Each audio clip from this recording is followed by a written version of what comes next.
E sono questi, quelli intensi, quelli per cui poi alla fine è valso la pena ogni sacrificio e ti girano le immagini davanti agli occhi di quel che è stato, di ogni singola goccia di sudore, perché quel che conta è che la coppa sia lì ed è la più bella del mondo. La Coppa Davis, sogno diventato realtà, realtà che è un sogno celebrato ieri al Teatro Comunale di Vicenza di fronte a una platea di 600 persone. A raccontare quei momenti c'è un numero uno, Mariano Scotton, presidente veneto della Federazione Italiana Tennis e Padel, che ieri si è trovato sul palco con tanti altri numeri uno che contano perché alla fine la grande impresa è sempre il risultato di un lavoro di squadra. Va di scena il galà del tennis veneto, sul palco gli uomini, le donne che vivono, che respirano tennis, che creano, che producono tennis e lì davanti a loro, fotografata, ammirata, la Coppa Davis che brilla del carisma che solo hanno i trofei più iconici.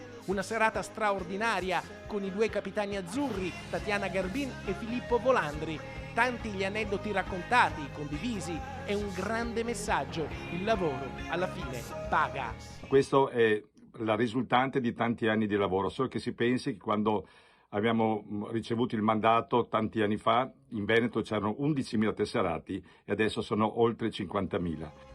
Il Galà del Tennis è stata l'occasione per chiamare sul palco 8 società venete che hanno maggiormente raggiunto gli asset federali. Una serata scintillante in cui si è chiusa anche una settimana trionfale per la Coppa Davis a Vicenza. Più di 6.600 le persone che l'hanno ammirata in Basilica Palladiana, 600 quelle accorse al Teatro Comunale in rappresentanza dei circoli del Veneto. Ma la sensazione nitida è che il futuro sia appena iniziato. Io credo che questo fenomeno, il fenomeno del tennis, il fenomeno Sinner, lo avremo nei prossimi anni. Quello che è importante è che le scuole tennis continuino a lavorare bene per poter fare educazione per i bambini, ma anche per creare dei grandi campioni.